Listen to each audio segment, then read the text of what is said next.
we can open the discussion now for the paper that you have presented today with Dr. Mustafa Al-Ani and with Dr. Ali Magdi and with Dr. Abdullah. So if anybody of the audience has any question, please raise your hand, and I think the authors of the paper are ready to answer any of your question. Anybody had a question?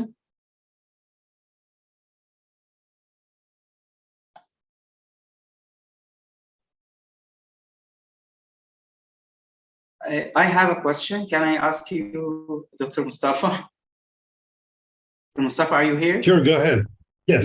Yeah. I really like the way you understand the mathematics of the Islamic shapes and how you try to formulate it on the non-flattening surfaces.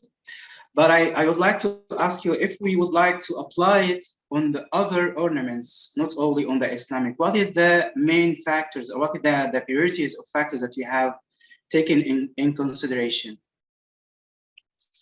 Well, yes, that's a fantastic question. I think it is if those geometries like show some kind of symmetry characteristics, like it's either rosette or periodic or quasi-periodic, I think it's still applicable to be applied to those. In our research, we a little bit tried to focus on the Islamic cases because, we know the mathematics behind them.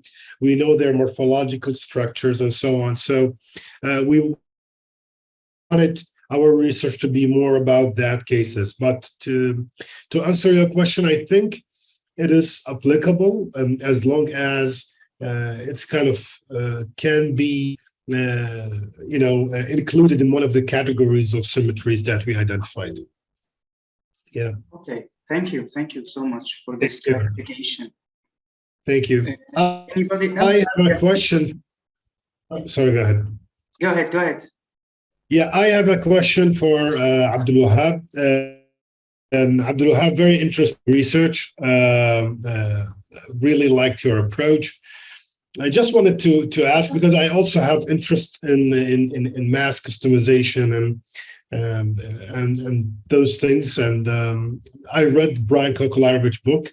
It's a very interesting one. I just wanted to ask you about what kind of parameters or constraints from kind of the Saudi traditional architecture that you incorporated or you plan to incorporate in your algorithm, so the products that will be produced from your algorithm can be considered as good fit for the context of where you're proposing to have those houses in.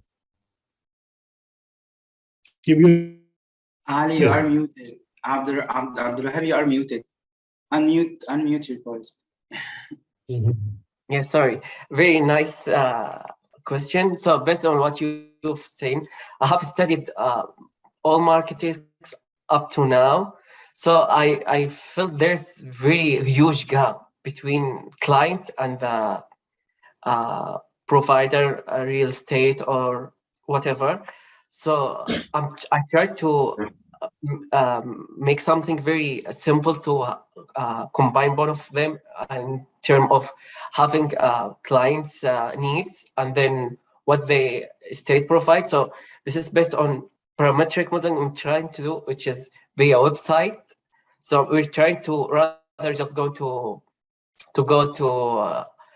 for instance, like a company or office, rather than go there, they can directly, when they think, just keep with their smartphone or website, they can use directly. So that's trying to do, based on that, we're gonna make our parametric, which is, it's gonna be easier. We already have set of the parametric based on my interviews, because based off one of my methodology, I interviewed 20 offices in Saudi Arabia, which is been in Saudi market more than 10 years.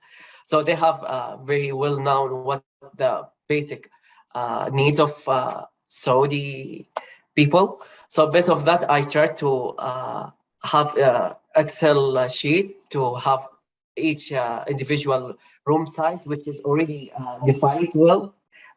There's a limitation. So based on that, we're gonna create our parametric method, as I said in the interface, could be linked with the website, internet browser, any like smartphone. These days, everyone could use it, even for new generation. Hopefully, it's answered your question. Yeah, you did. Thank you, Abdulwahab. I think in the kind of research that you're doing, is the most important thing is the algorithm is to be really contextualized within the region that you're trying to propose those solutions for. The main thing that you really need to be aware of is that you're not going to produce a generic housing solution that's used in Australia and Saudi Arabia and different part of the world. Because basically these are different cultures, different needs, and so on. So if you just like, that's, but very interesting research. Yeah, based on what you were just, I'm just quick one, because this is what I've just shared with you is part of my first part of my research, which is parametric. There's another part which is there's no time to talk about it, of course, because we're just limited with 15 minutes. So there's also, I studied courtyard, which is belongs to Middle Eastern shape, which is courtyard. So I studied privacy of men and women, why there's a lot of like factors I already studied, but unfortunately there's no time. Based on my topic, I just try to focus in such a parametric part. Makes sense. Yeah. Thank you so much. I have a question to I don't know who's the last presenter. I guess Usama, right? Dr. Ali. Dr. Ali. Because I can't see where's Dr. Ali. I'm looking for. Okay. So I have it's really interesting presentation, but I was concerned about what software did you use? It is when I like heard in your first part of your presentation, it's kind of very fabulous way to like describe your presentation. It was like attract my attention. So at the end, I tried to find which software did you use or you're gonna use, because it's gonna be very helpful for us to follow which direction you're gonna go. Probably we can give you some tips based on what we have learned. Yes. So we have like a digital part and fabrication part and experimental part. Like the digital part, we use like Rhino and Grasshopper, and we are working on the definitions that working on bending samples, so that you can predict your deflection angle after putting your parameters of your sample, like texture, thickness, proportion, and something like this. And after that, we use like digital fabrication techniques using 3D filament wood and make the experiment. The experiment documented using Kinovia software, which measures the angles of deflection of the sample in real scale. Okay, so that we are working also on like improving the parameters and improving the programming of the definition inside the Grasshopper to make like a back and forth between the practical part and digital part. Nice. I think, sorry, Abdullah, I think Summer also has a question to Dr. Ali. So actually, it's not to Dr. Ali, it's for Abdullah. Abdulwahab, sorry. Sorry, it's Abdulwahab, yeah. Interesting research, and you've been through a lot of developing in the case studies and experimenting other parameters. You've mentioned the BIM, right? How did you integrate the BIM with this modular? And what was the BIM role in this modular mass construction? Would you elaborate more on that, please? Yeah, sure. So my next step gonna be there is a plugin contribute between Rhino and Grasshopper and Revit. So there's a plugin called Rhino in Revit. So I'm gonna try use this is based on we are in the architecture department, so I'm trying to focus all construction documents from Revit, which is more deal with the structure stuff. Grasshopper is just for modeling and giving us the way of our algorithm gonna be, because easier to have both of them. In these days, everything is getting like updating itself. So I'm trying to have both of them in one platform, which is use both of them in one time. So basically, the BEM was like a structural Exactly. analysis, yeah? Yeah, Okay. exactly. And Dr. Mustafa Alani, I have a question for you too. You've been exploring geometric and Islamic forms, right? So artificial intelligence generative designs now is being so popular and posted on social media so much. So did you consider using AI algorithm to develop more geometric Islamic forms? Yeah, that's a fantastic question. Thank you, Dr. Summer. I previously published a paper on using AI to kind of generate Islamic geometric patterns, and basically like we had like collected some samples from historically existing designs, and we classified them, we coded them, and we started to understand the morphological similarities between them. And then we identified some gaps in designs that what could be recognized as Islamic, but there is no historical evidence of such designs exist. So basically identifying a language for the Islamic geometric patterns, and then identify those kind of gaps. And then we used GANs to learn from these historical designs that we have and try to produce something new.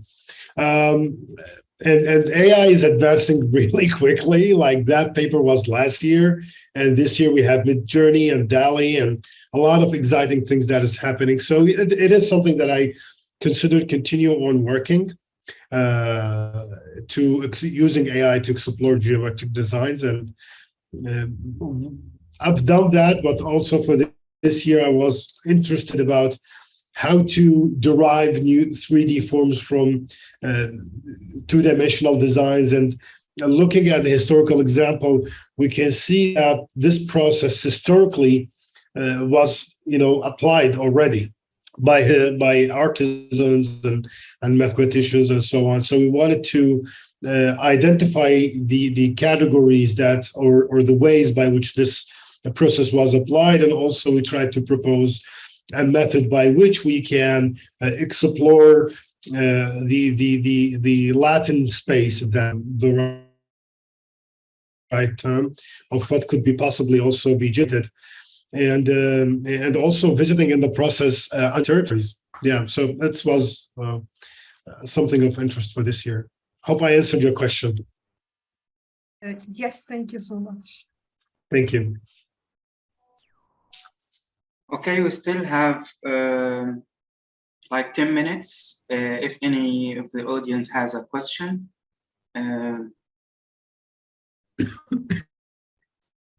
Anybody? Okay, Abdulwahab, can I come back to you again with a very quick question? Abdulwahab, because your research is very interesting actually, and but I have a concern about the user satisfaction because there is a lot of like factors and related to human culture, and I think we have to be sure that we have to measure the user satisfaction correctly. So my question is, how you gonna measure or evaluate the user satisfaction in your research? Yeah, that's very great question. So based on what we just explored, I have a group, and I'm one of the client of the Saudi marketing, which is I'm not satisfied what they provide, and plus up to now, they didn't give us our home. So I bought my home 2019. Up to now, due to coronavirus, they extend the like our time to have our home. So based on this, and I have like 1,400 other clients. Based on that, I'm trying to see what direction, what people likes, what people don't like. So there was a very huge gap between the provider and the client satisfaction, which is in the beginning they give you very attractive way to sell their product. Unfortunately, when you're stuck with it, you can see how you're gonna suffer from lots of things. They give you permission. Unfortunately, in the end, you will see there's no like return point from what you just got it, because they promised you they're gonna deal with you in the best way. Unfortunately, when you buy it, you're gonna stuck with it. There's no return because you already paid your money. There's no rules or there's no agreement. You're not happy within some certain days, you're gonna refund your money. So based on that, I'm trying to have exactly in the beginning, when you in the early stage, we're trying to like client satisfaction in the early stage, because otherwise we can go further because it's gonna be lots challenging. So because of that, I'm trying to say in the beginning, we're gonna give them not full like option of customization. We're gonna give him part, like, because we can in general in our life, we can give anyone like fully accessible for everything. So based on that, we try to narrow down to a specific choice and part of the design in the early stage. So based on that, we try to have their, of course they're gonna have more obstacle, but at least they have like the quality of life. It's gonna be more successful, because that's part of the Saudi vision. They want to try to give Saudi people like quality of life. Based on that, one of the vision of that, we can do this thing, which is with home. We can give them a choice to have their own, and then they're gonna be satisfied with it. Otherwise, if you give him something already made and giving them for no reason because of need, it doesn't make sense of lifestyle and quality of life. I hope that answered your question. Yes, thank you, Abdul Wahab. You're welcome. Can I have a final question to Dr. Ali Ibrahim with the last paper that we have seen? Dr. Ali. Ali معك? Okay. Yes. Dr. Ali, it's a very small question about the amount of alternative that you have produced to test the algorithm that you have created. The samples, the number of samples, how many of samples that can be measured or satisfied to evaluate the product in the experimental phase? Yes, that's a good question. So first of all, our research is to concern the difference between the different geometries of the skin or the sample skin. So the first one with a plane, second one with the textures, third one with textures and chemical composite. So our future work is working on differentiate more variables on the skin geometries with the different designs, with different considerations, and also let's make a difference in reaction to the humidity because of the different geometry composition. So our future work is to work in more geometries and maybe multiple chemical composite like hydrogel is also in our consideration besides the potassium chloride. So our future work is working on this part, but this research is concerning the difference and focus on the difference between the plain single layer of the wood 3D printed sample and printed with geometries and printed with chemical composition. But this will be very good for the research in the future plans. Okay, Dr. Ali, but do you use local wood? I mean, from the same context, or you export wood from outside of the Yeah, site? from outside. Yeah, we get the 3D filament. I think from outside of Egypt, and we are working on different also companies because they have like a different amount of wood powder inside the filament. So Okay. there's like 30% of powder wood inside the filament, 40%, 25. So we're experimenting the maximum amount of wood amount inside the filament in the future work also, and that's. Thank you, Dr. Ali. Anybody else has a question? Any question before closing the panel? Okay, any Dr. Mustafa, do you want to add anything before closing? Abdulwahab or Dr. Ali? I just want to say thank you, everybody. Thank you, Dr. Mustafa. Thank you, Dr. Samar, for the wonderful session. I really enjoyed it. I really enjoyed the research of Abdulwahab and Dr. Ali as well. And thanks everybody for joining us. Thank you, Dr. Mustafa.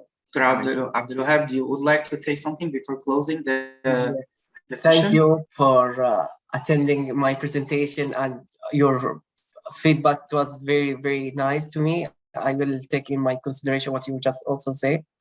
And thank you for all of you. Thank you. Dr. Ali, do you want to say something before closing? No, thank you for all of you, and thank you for this presentations and this beautiful coordination.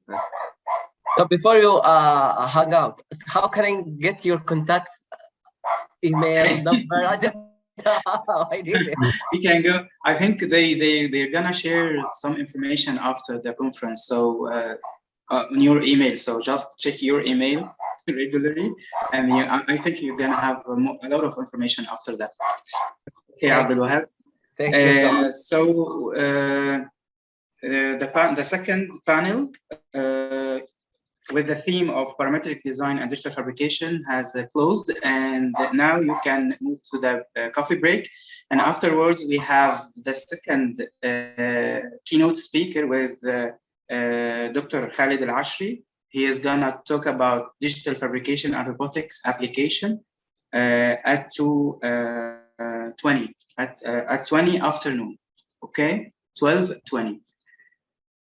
Thank you so much for the audience, for the authors of the papers, and I hope you join us later on for further conferences.